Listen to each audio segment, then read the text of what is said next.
Hey, good afternoon. It's Wednesday, March 23rd. Thanks so much for being here today. You know, yesterday we talked about the power of God and how God was able to, through the kindness of Elisha in sparing the Aramean army, instead of killing them, he fed them well, sent them back, and the king of Aram didn't chase the Israelites anymore. Well, it wasn't simply because of the kind act. The king of Aram was aware of the vast power that was there that could strike his army with blindness. No doubt they came back telling the king what had happened. And the confidence that Elisha had to utter that command and not retaliate as his servant maybe wanted to, certainly as the king of Israel wanted to. You know, my father, shall I kill them? Shall I kill them? Elisha's calm because he knows the power of God is what's holding things together. You see, that's the kind of calmness that you and I can have. That's the kind of calmness we can use to trust God day in and day out.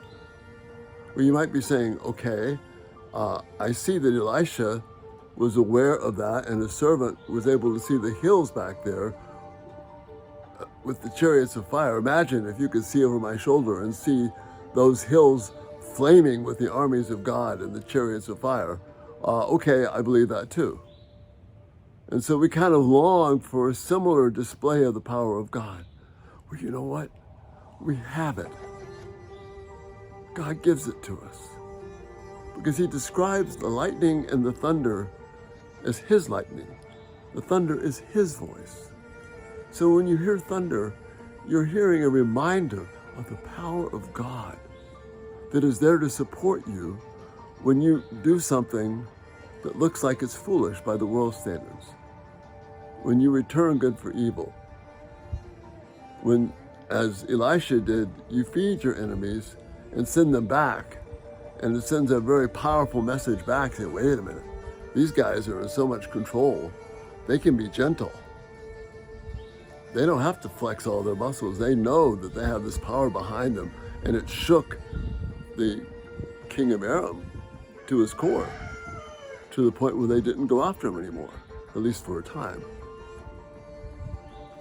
You and I can have that same kind of power behind us because the power of God is with us. And we see it in thunder. We hear it in thunder and we see it in lightning. The thumbnail today is this massive oak tree. It's hard to get a scale from it, but anyway, this massive oak tree that is bigger than my arms here around, this huge tree, last summer was struck by lightning.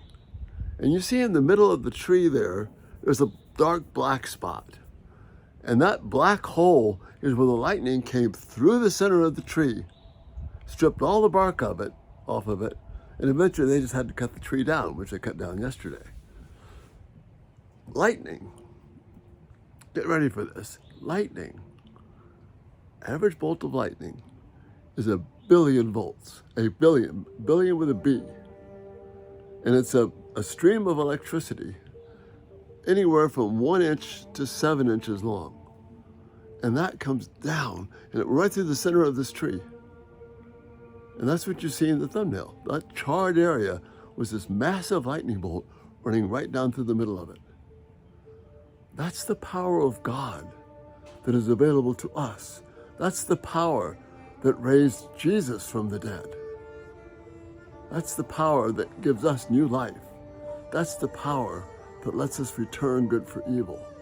Because we know that this massive God, powerful God, is our backup. This God who is bringing the sun right now in the middle of these clouds, he's in control of all these things too. That's what's behind the gentleness that we can portray. So you see, we're not being weak. We're not being wimps. We're not being passive and hoping all works out. Rather, we are acting in accordance with the power of God to do the things of God and trust him for the results. Because we know he's there with us. That just blows my mind. I pray it'll blow yours too. No, you can't see the armies behind me, the chariots of fire, but they're there. They are more there. They're more real than I am. That's the power that's there. But God is gracious. He describes what thunder is, his voice. He tells us the lightning that falls is his lightning, falling at his command. With that kind of power of 1 billion volts. Wow, your home has 120 volts running most of your appliances. 1 billion. Can't even get my head around that. That's the power that's available to you and me. So we're not acting out of weakness. We're acting out of great strength, just like Elisha did. So we can be gracious. We can have the soft answer. We can be confident that trusting God will result in the goodness and peace of God being demonstrated all around us. And that's the thought for this day. When you hear thunder, when you hear it coming, that sound of thunder, rejoice in the fact that God is the one who causes that. You have a great day, and Lord willing, we'll see you tomorrow. Bye-bye.